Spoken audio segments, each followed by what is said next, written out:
Hello साथियों, नमस्कार। आप देख रहे हैं सम्राट लीगल एसोसिएट्स। मैं हूं advocate VK Kushwaha, district and session court Hardoi. साथियों, भारतीय नागरिक सुरक्षा संहिता, सबसे पहले इसका हम परिचय जान लें। भारतीय नागरिक सुरक्षा संहिता 2023 से पूर्व criminal procedure code of criminal procedure यानी कि दंड प्रक्रिया संहिता 1973 लागू था। यह आपराधिक अपराध के मामलों में क्या प्रक्रिया होगी, कैसे एफआईआर लिखेगी, कैसे इन्वेस्टिगेशन होगी, कैसे चार्जशीट फाइल होगी, कैसे अपराधी को हाजिर होने के लिए सम्मन जाएगा, कैसे जमानत होगी, कैसे ट्रायल चलेगा, कैसे गवाही होगी, इस संबंध में पूरा प्रोसीजर क्रिमिनल लॉ से रिलेटेड भारतीय नागरिक सुरक्षा संहिता 2023 के हिसाब से चलता है। अगर किसी विशेष अधिनियम में कोई विशेष उपबंध किया गया हो, उसको छोड़कर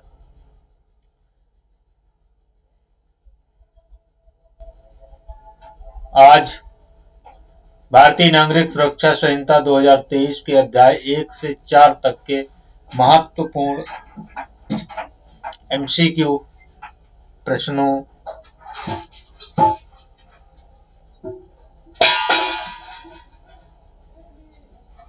को लेकर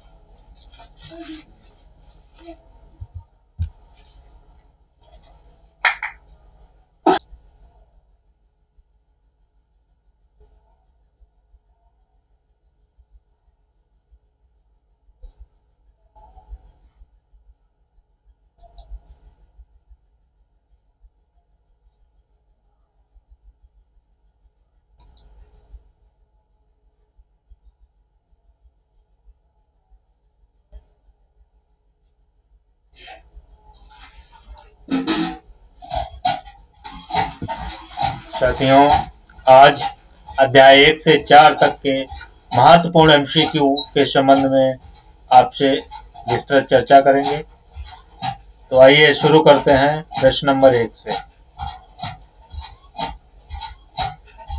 बीएनएसएस की किस धारा में जमानती अपराध को परिभाषित किया गया है? Bailable offence. ऑफेंस जो है दो प्रकार के होते हैं, बेलेबल और नॉन बेलेबल।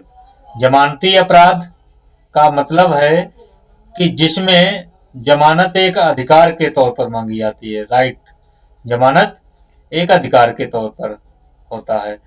और गैर जमानती अपराध में, नॉन बेलेबल ऑफेंस में, जमानत देना या न देना अदालत के विवेक पर निर्भर करता है।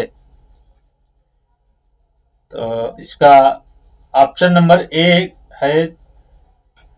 बीएनएस में जितनी भी परिभाषाएं दी गई हैं वो धारा 2 सबसेक्शन 1 में दी गई हैं।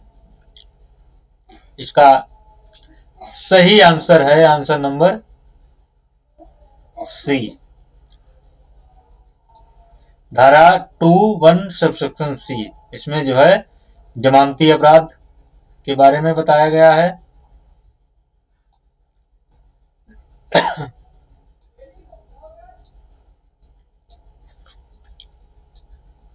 सबसेक्शन 1(a)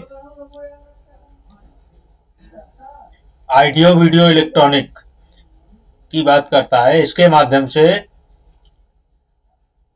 वीडियो कॉन्फ्रेंसिंग के माध्यम से जो है अभियुक्तों की पेशी या गवाही आदि की व्यवस्था न्यायालयों में कर दी गई है। सबसेक्शन बी को याद रखने का सबसे सरल उपाय है बी फॉर बेल। जमानत को इसमें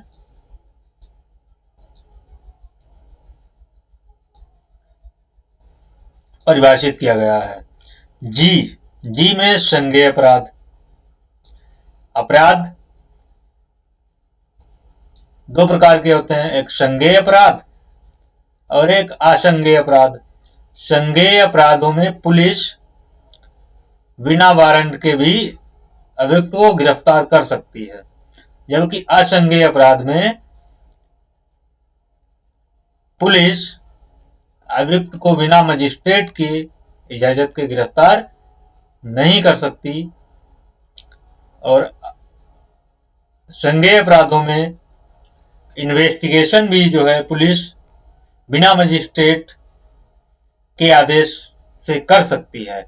असंज्ञेय अपराध में इन्वेस्टिगेशन जो है बिना न्यायालय की अनुमति से, बिना मजिस्ट्रेट की अनुमति से असंज्ञेय मामलों में इन्वेस्टिगेशन नहीं कर सकती विवेचना। अगला क्वेश्चन नंबर है 2। संज्ञेय अपराध का अर्थ है जहां पुलिस बिना वारंट के गिरफ्तार, अभी ऊपर बताया जा चुका है, डिस्कस हो चुकी है, बिना वारंट के गिरफ्तार कर सकती है। संज्ञेय मामलों में जो है पुलिस बिना वारंट के गिरफ्तार कर सकती है, जबकि असंज्ञेय मामलों में ऐसा नहीं है। गिरफ्तारी के लिए मजिस्ट्रेट की अनुमति आवश्यक है।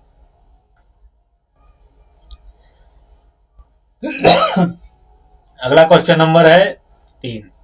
अन्वेषण यानी कि इन्वेस्टिगेशन का मुख्य उद्देश्य क्या होता है?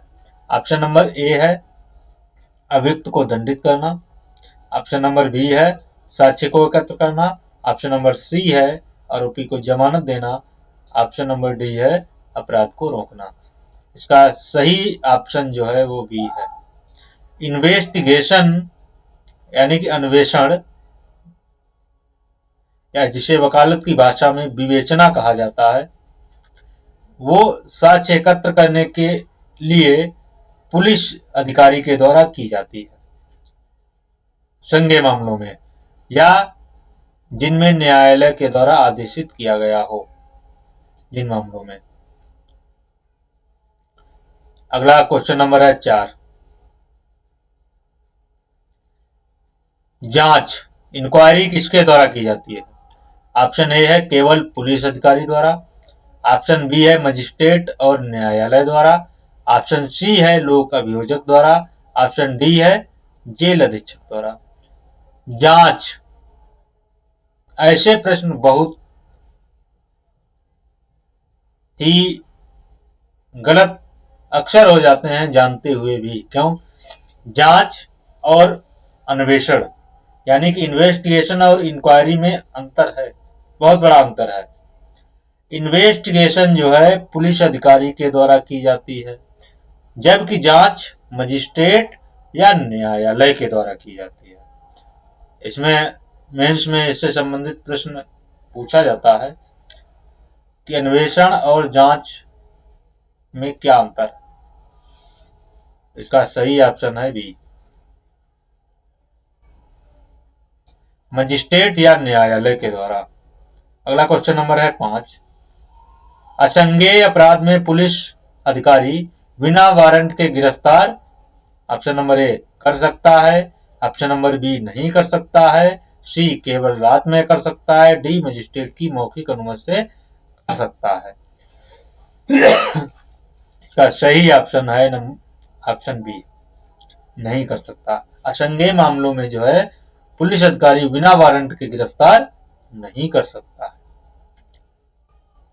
अगला क्वेश्चन नंबर है सी।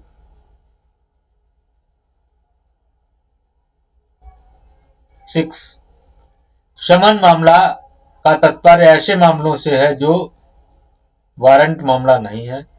ऑप्शन नंबर ए है, ऑप्शन नंबर बी है मृत्युदंड से दंडनीय है, ऑप्शन नंबर सी है 10 वर्ष की सजा वाला है, ऑप्शन नंबर डी आजीवन कारावास। शमन मामले का मतलब है कि वारंट मामला, जो वारंट मामले नहीं है वो सारे शमन मामले के अंतर्गत आते हैं। और शमन को जो है परिभाषित किया गया है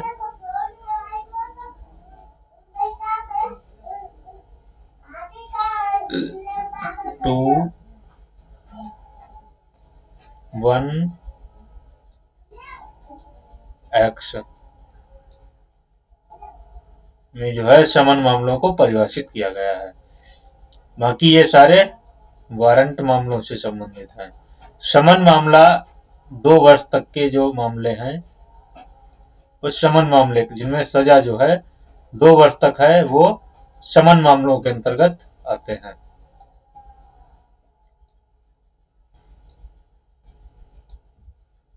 अगला क्वेश्चन नंबर है 7।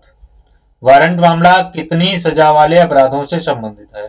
ऑप्शन है 1 वर्ष से अधिक, ऑप्शन है 2 वर्ष से अधिक, तीसरा ऑप्शन है सी 3 वर्ष से अधिक, चौथा ऑप्शन है डी 7 वर्ष से अधिक। इसका सही आंसर है ऑप्शन बी 2 वर्ष से अधिक वारंट मामला। और वारंट मामले को परिभाषित किया गया है 2 सबसेक्शन 1 जेड में वारंट मामले को। अगला क्वेश्चन नंबर है 8। पीड़ित विक्टिम की परिभाषा में कौन शामिल है? केवल वो व्यक्ति जिसे क्षति हुई है, बिल्कुल सही। उसका कानूनी वारिस या अभिभावक, ये भी सही। ऑप्शन नंबर सी सही है, ए और बी दोनों। पीड़ित और पीड़ित को जो है परिभाषित किया गया है धारा 2 सबसेक्शन 1 और वाई।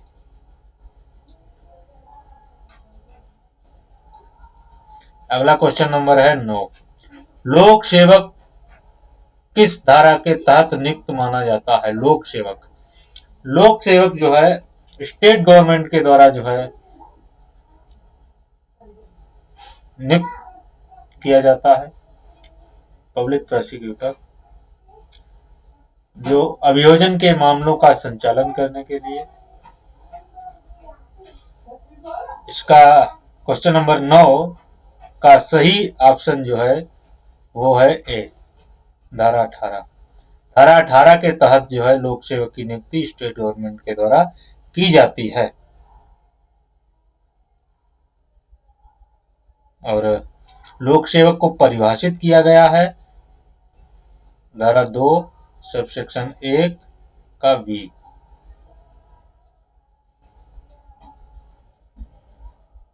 अगला क्वेश्चन नंबर है 10।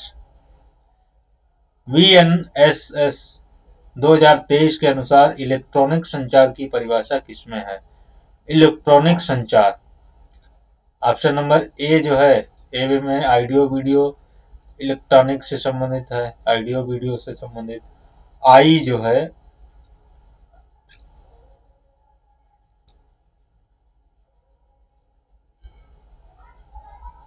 के इंक्वायरी से संबंधित है, एस जो है प्लेस से संबंधित है। इसका सही ऑप्शन जो है वो है बी आई 21 आई में इलेक्ट्रॉनिक संचार। इलेक्ट्रॉनिक संचार के अंतर्गत मोबाइल, टेलीफोन, रेडियो, दूरदर्शन ये सारे इलेक्ट्रॉनिक संचार के अंतर्गत आते हैं। अगला क्वेश्चन नंबर है 11। राज्य में दंड न्यायालयों के कितने वर्ग होते हैं उच्च न्यायालय को छोड़कर? राज्य में उच्च न्यायालय को छोड़कर 4 प्रकार के दंड न्यायालय होते हैं। 4 प्रकार के दंड न्यायालय होते हैं। ये कहाँ बताया गया है? एक बताया गया है सेक्शन नंबर 6 में। सेक्शन नंबर 6 में ये बताया गया है उच्च न्यायालय को छोड़कर 4 प्रकार के दंड न्यायालय होते हैं। कौन कौन से? नंबर 1 सेशन कोर्ट,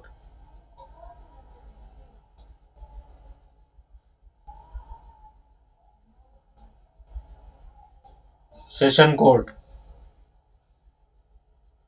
दूसरा judicial magistrate first class, JM first. और तीसरा जेएम सेकंड।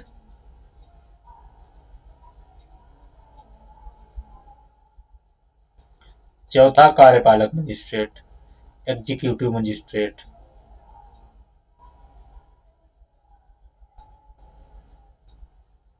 कार्यपालक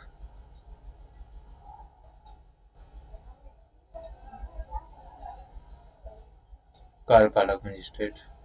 4 प्रकार के दंड न्यायालय होते हैं हाई कोर्ट को छोड़कर।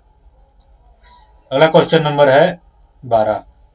सत्र न्यायालय कोर्ट ऑफ सेशन की स्थापना कौन करता है? इसका पहला ऑप्शन है उच्च न्यायालय, दूसरा ऑप्शन है राज्य सरकार, तीसरा ऑप्शन है केंद्र सरकार, चौथा ऑप्शन है सर्वोच्च न्यायालय। क्वेश्चन नंबर 12, सही ऑप्शन है बी, राज्य सरकार। यह सेक्शन 8 बताया गया है, 8 में कि सत्र न्यायालय के स्थापना जो है 8 सबसेक्शन 1 में उच्च न्यायालय के परामर्श से राज्य सरकार करेगी। अगला क्वेश्चन नंबर है 13। सत्र न्यायाधीश की नियुक्ति किसके द्वारा की जाती है? बहुत ही सिंपल है, ऑप्शन नंबर सी, उच्च न्यायालय के द्वारा।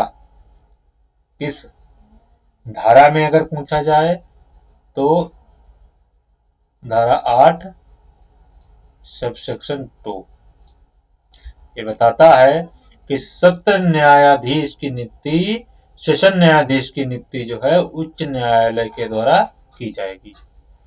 अगला क्वेश्चन नंबर है 14। मुख्य न्यायिक मजिस्ट्रेट यानी कि सीजेएम की नियुक्ति कौन करता है? 14 सही ऑप्शन है, पहला ऑप्शन है जिला मजिस्ट्रेट, दूसरा ऑप्शन है राज्य सरकार, तीसरा ऑप्शन है उच्च न्यायालय, चौथा ऑप्शन है सत्र न्यायाधीश। इसका सही ऑप्शन है सी, उच्च न्यायालय। अगर सेक्शन आपसे पूछा जाए तो इसका सेक्शन है 10 का सबसेक्शन 1। अगला क्वेश्चन नंबर है 15।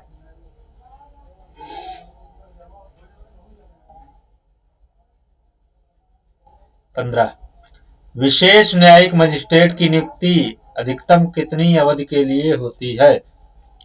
विशेष न्यायिक मजिस्ट्रेट की नियुक्ति अधिकतम कितनी अवधि के लिए होती है? ऑप्शन नंबर ए 6 महीने, ऑप्शन नंबर बी है 1 वर्ष, ऑप्शन नंबर सी है 2 वर्ष, ऑप्शन नंबर डी है 3 वर्ष। विशेष न्यायिक मजिस्ट्रेट की नियुक्ति कौन करता है? इसके लिए ये भी प्रश्न आ सकता है। तो विशेष न्यायिक मजिस्ट्रेट की नियुक्ति जो है वो हाई कोर्ट करता है, सेशन कोर्ट और सीजेएम नहीं करता है, हाई कोर्ट करता है। और एक बार में 1 वर्ष से अधिक के लिए नहीं करेगा, 1 वर्ष से अधिक के लिए नहीं करेगा। और ये प्रावधान कहाँ दिया गया है? ये प्रावधान दिया गया है सेक्शन 11 के सब सेक्शन 2 में। बी ऑप्शन सही है। अगला क्वेश्चन नंबर है 16। कार्यपालक मजिस्ट्रेटों की नियुक्ति कौन करता है? ऑप्शन नंबर ए है उच्च न्यायालय, ऑप्शन नंबर बी है राज्य सरकार, ऑप्शन सी है जिला न्यायाधीश, ऑप्शन डी है संघ लोक सेवा आयोग। सही ऑप्शन नंबर है बी, राज्य सरकार। और इसका प्रावधान कहाँ दिया गया है? प्रावधान दिया गया है सेक्शन 14 के सबसेक्शन 1 में। इसमें बताया गया है जो कार्यपालक मजिस्ट्रेट हैं उनकी नियुक्ति राज्य सरकार करेगी। अगला क्वेश्चन नंबर है 17। जिला मजिस्ट्रेट डीएम की नियुक्ति किस धारा के अंतर्गत होती है? ऑप्शन नंबर ए है धारा 10, धारा 12, धारा 14, धारा 16। इसका सही आंसर है सी, धारा 14 में डीएम की नियुक्ति के बारे में बताया गया है। 14 जो है उसकी उपधारा 3 में। अगला क्वेश्चन नंबर है 18। लोक अभियोजक के लिए न्यूनतम कितने वर्ष का अनुभव आवश्यक? लोक अभियोजक के लिए न्यूनतम कितने वर्ष का अनुभव आवश्यक है? ऑप्शन नंबर ए है 3 वर्ष, ऑप्शन नंबर बी है 5 वर्ष, ऑप्शन नंबर सी है 7 वर्ष और ऑप्शन नंबर डी है 10 वर्ष। इसका सही ऑप्शन है वो है सी। पब्लिक प्रोसिक्यूटर होने के लिए न्यूनतम 7 वर्ष तक का अनुभव हो, किसका? वकालत का, यानी कि एक अधिवक्ता के रूप में 7 वर्ष तक उसने विधि व्यवसाय किया हो, ऐसा व्यक्ति लोक अभियोजक बनने के लिए पात्र होगा। और लोक अभियोजक जो चुने जाते हैं वो जिला मजिस्ट्रेट सेशन न्यायाधीश के परामर्श के पश्चात ऐसा एक पैनल तैयार करेगा और उस पैनल में से उनकी नियुक्ति होगी। ये कहाँ बताया गया है? ये बताया गया है सेक्शन 18 का सब सेक्शन 7। अगला क्वेश्चन नंबर है 19। विशेष लोक अभियोजक के लिए न्यूनतम अनुभव होना चाहिए।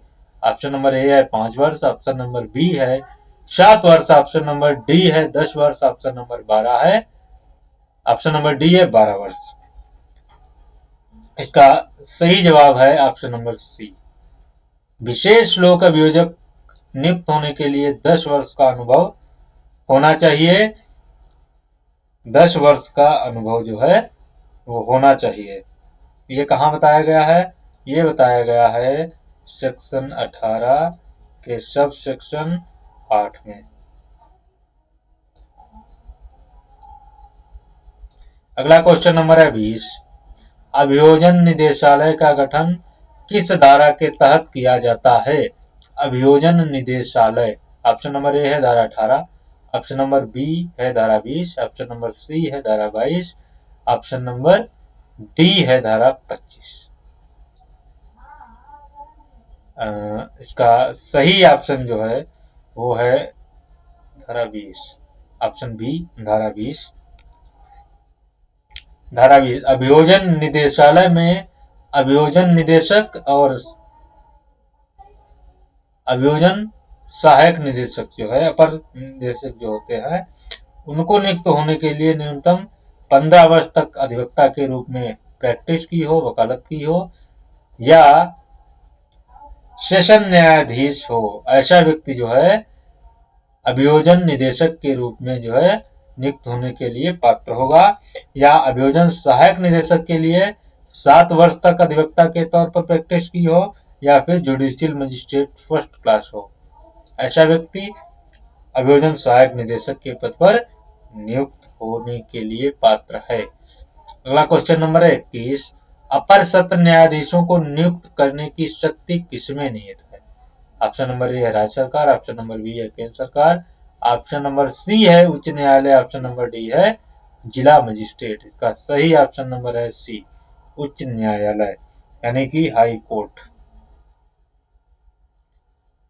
कहाँ प्रावधान है? धारा 8 सब सेक्शन 3 में। ऑप्शन अगला क्वेश्चन नंबर है 22।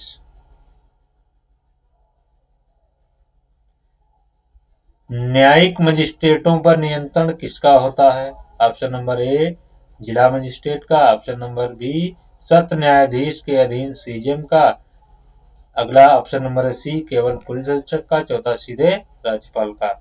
इसका सही ऑप्शन नंबर है बी।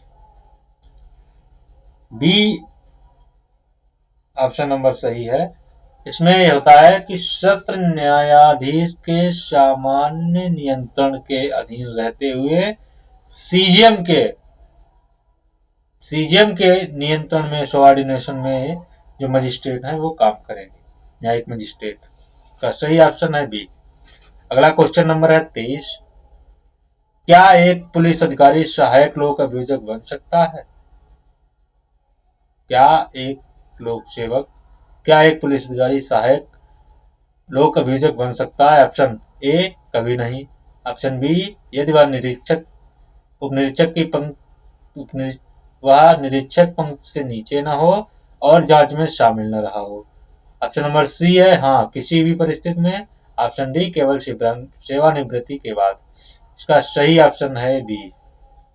यदि वह निरीक्षक की पंक्ति से नीचे का ना हो और जांच में शामिल न रहा हो तो उसे लोक अभियोजक जो है वो बनाया जा सकता है। ये कहाँ कहा गया है? ये बताया गया है 19 सेक्शन 19 की उपधारा 3 में। अगला क्वेश्चन नंबर है 24। लोक सेवक लोक अभियोजक की नियुक्ति हेतु नामों का पैनल कौन तैयार करता है? ऑप्शन ए उच्च न्यायालय, ऑप्शन बी सत्र न्यायाधीश के परामर्श से जिला मजिस्ट्रेट, ऑप्शन सी राज्य का गृह मंत्री, ऑप्शन डी पुलिस महानिदेशक। इसका सही ऑप्शन है बी सत्र न्यायाधीश के परामर्श से जिला मजिस्ट्रेट। ये लिखा कहाँ है? ये प्रावधान किया गया है 18 सेक्शन 18 सब सेक्शन 4 में, सब सेक्शन 4 में। अगला क्वेश्चन नंबर है 25। सहायक लोक अभियोजक की नियुक्ति राज्य सरकार किस धारा के तहत करती है?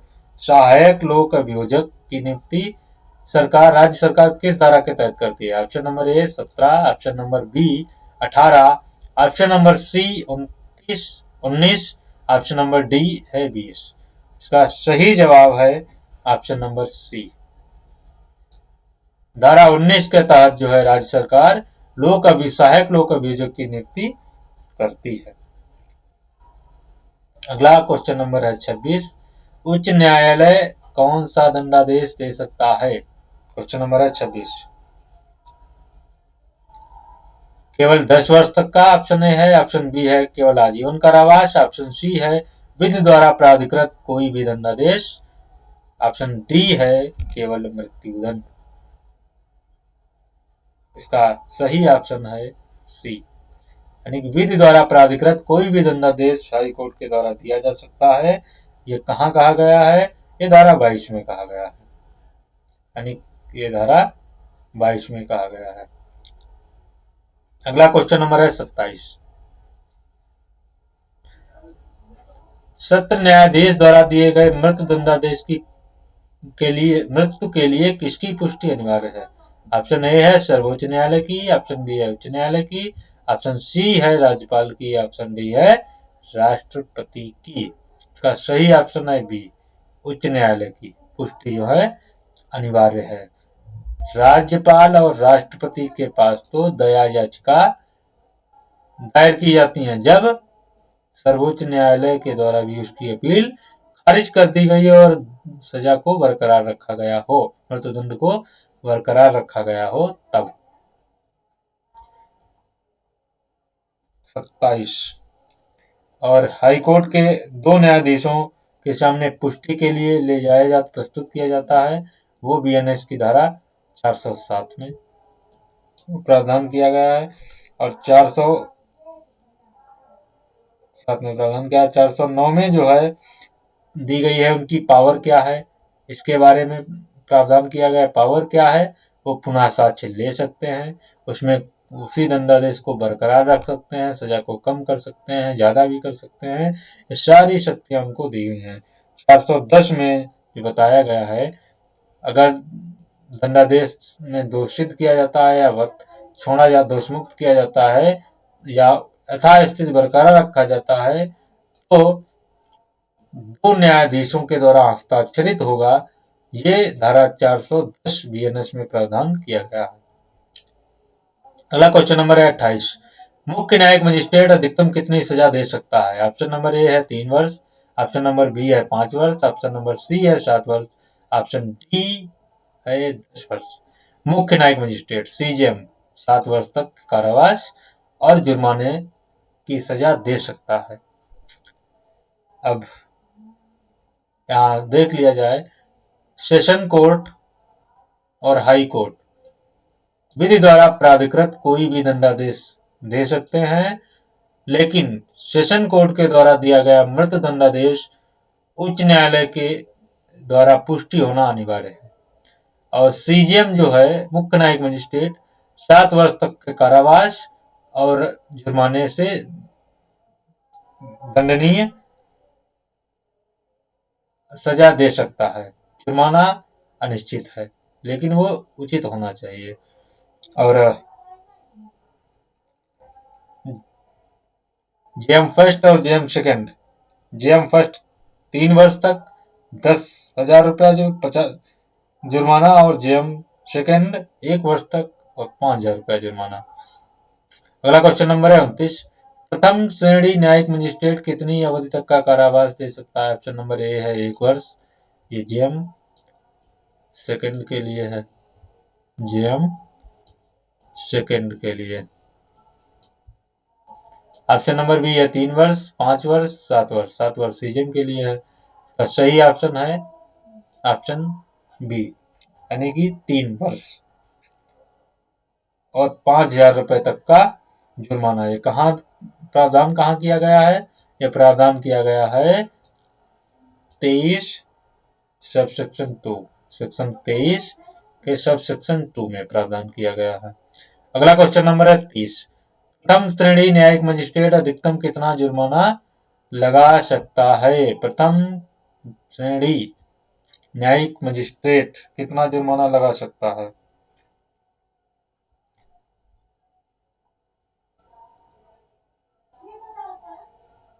50,000 तक।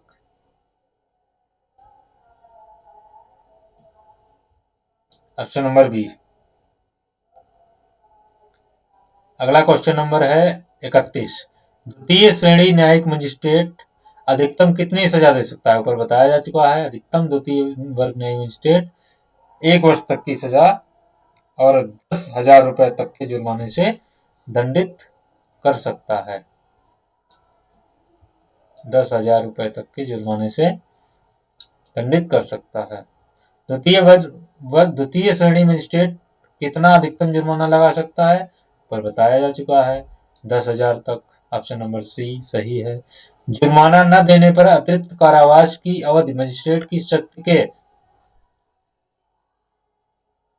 ऑप्शन नंबर है 1/3 से अधिक नहीं होगी। ऑप्शन नंबर बी है 1/4 से अधिक नहीं होगी। ऑप्शन सी है आधे से अधिक नहीं होगी। ऑप्शन डी है बराबर। क्वेश्चन नंबर 33 जो है सेक्शन 24 से संबंधित है। सेक्शन 24 से, सेक्शन 24 में 1/4 सॉरी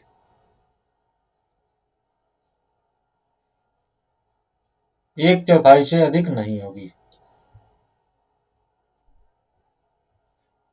अगला क्वेश्चन नंबर है 34। अपर सत्र न्यायाधीश की सजा देने की शक्ति किसके समान होती है? उच्च न्यायालय के न्यायाधीश के, सत्र न्यायाधीश के, मुख्य न्यायिक मजिस्ट्रेट के, जिला मजिस्ट्रेट के। ऑप्शन नंबर बी है सत्र न्यायाधीश और अपर सत्र न्यायाधीश जो है बराबर सजा देने की पावर रखते हैं। अगला क्वेश्चन नंबर है 35। एक ही विचारण में कई अपराधों की सजाएं सामान्यतः कैसे चलती हैं?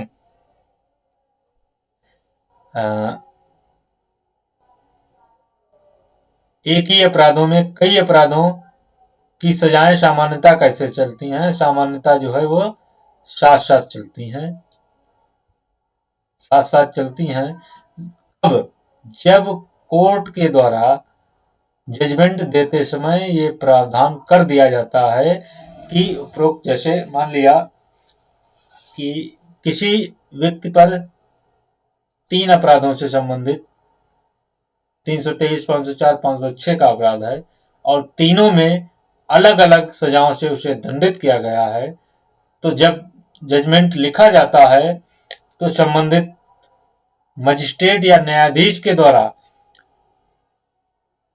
अपने निर्णय में या उल्लिखित कर दिया जाता है कि जो सजाएं हैं वो सभी साथ साथ चलेंगी या क्रमवर्ती होंगी, मतलब एक सजा पूरी होने के बाद दूसरी होगी। सामान्यतया जो है सभी सजाएं साथ साथ चलती हैं, ऐसा सामान्यतः आदेश न्यायालय के द्वारा पारित किया जाता है। इसमें वैसे तो क्वेश्चन नंबर 35 में ऑप्शन ए और बी दोनों सही है।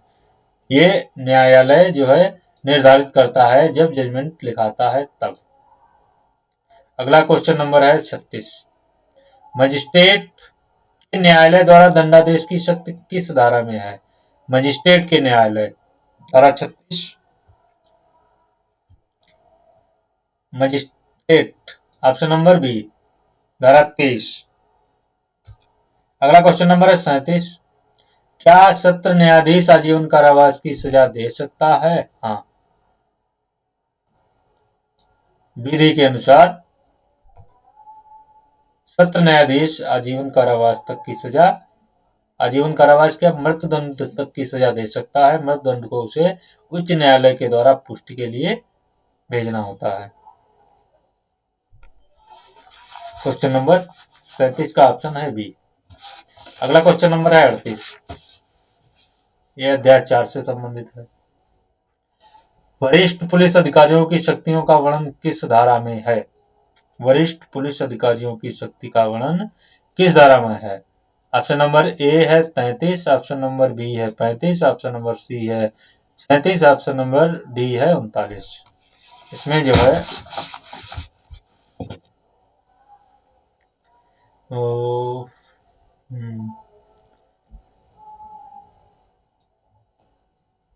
ये सारे ऑप्शन गलत हैं। आपका सही आंसर जो है वो है 30, धारा 30। अगला क्वेश्चन नंबर 41। पुलिस से भिन्न व्यक्ति को दिए गए वारंट के निष्पादन में सहायता की धारा कौन सी है? मतलब पुलिस अधिकारी से भिन्न कोई व्यक्ति जो वारंट के निष्पादन के लिए उसको दिया गया है, ऐसे व्यक्ति की सहायता करने के संबंध में किस धारा में प्रावधान किया गया है? इसका सही आंसर है इनमें से कोई नहीं है, वो धारा 32। इसका सही ऑप्शन है धारा 32। अगला क्वेश्चन नंबर 42। ग्राम के मामलों से जुड़ी रिपोर्ट करने का कर्तव्य किसका होता है? ऑप्शन ए केवल ग्राम प्रधान का, ऑप्शन बी ग्राम में नियोजित प्रत्येक अधिकारी का, ऑप्शन सी केवल पुलिस आरक्षी का, ऑप्शन डी किसी का नहीं।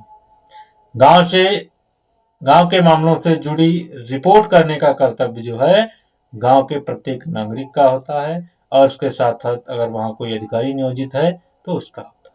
Option number B. अगला क्वेश्चन नंबर है 43। धारा 33 के अनुसार वरिष्ठ पुलिस अधिकारी शक्तियों का प्रयोग कर सकते हैं। ऑप्शन नंबर ए है पूरे राज्य में, ऑप्शन नंबर बी है अपने स्थानीय क्षेत्र में, ऑप्शन नंबर डी है केवल मजिस्ट्रेट के साथ, ऑप्शन नंबर डी है केवल चुनाव के समय। का सही आंसर है ऑप्शन बी, अपने स्थानीय क्षेत्र में। उनका जो सर्किल है उसी में जो है अपनी शक्तियों का जो है विधिक रूप से प्रयोग कर सकते हैं। अगला क्वेश्चन नंबर है 44। क्या बीएनएसएस में महानगर क्षेत्र की अवधारणा को हटा दिया गया है? यस, बीएनएसएस में महानगर क्षेत्र की अवधारणा को जो है हटा दिया गया है। Metropolitan magistrate, special metropolitan magistrate और महानगर वगैरह ये सब हटा दिया गया है। अगला क्वेश्चन नंबर है 45।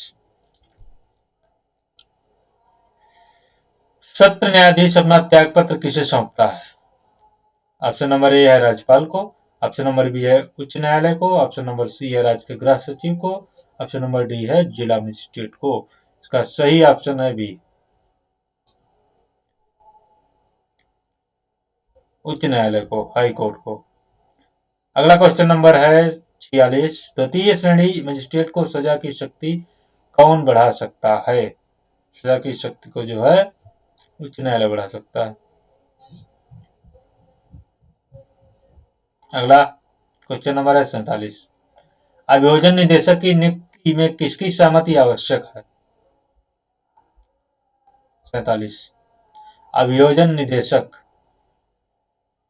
में किसकी सहमति होना आवश्यक है? उच्च न्यायालय के मुख्य न्यायाधीश की, लोक सेवा अध्यक्ष की, मुख्यमंत्री की, महानिदेशक की। तो इसमें क्वेश्चन का आंसर आप लोग हमें कमेंट बॉक्स में बताएंगे कि इसका सही ऑप्शन क्या होगा। हमारी समझ से तो इसका सही ऑप्शन होगा state government, SG, state government. अगर आपको इसका कोई दूसरा ऑप्शन लगता है तो प्लीज कमेंट बॉक्स में हमें जरूर बताएं। अगला क्वेश्चन है 48। सहायक लोक अभियोजक किस विभाग के प्रशासनिक नियंत्रण में होते हैं? तो सही ऑप्शन है ए, पहला ऑप्शन है पुलिस विभाग, दूसरा ऑप्शन है विधि विभाग या गृह विभाग, तीसरा ऑप्शन है राजस्व विभाग, चौथा ऑप्शन है आयकर विभाग। इसका सही ऑप्शन नंबर है बी, विधि विभाग या गृह विभाग। ऑप्शन नंबर अगला क्वेश्चन नंबर है 49। क्या कोई व्यक्ति मजिस्ट्रेट की सहायता करने से मना कर सकता है? ऑप्शन नंबर ए, यदि वह व्यस्त है, हाँ यदि वह व्यस्त है। ऑप्शन नंबर बी, नहीं यदि कानूनी सहायता मांगी गई है। ऑप्शन नंबर सी, केवल रविवार को। ऑप्शन नंबर डी, केवल यदि वह सरकारी कर्मचारी नहीं है। ऐसा कुछ नहीं है।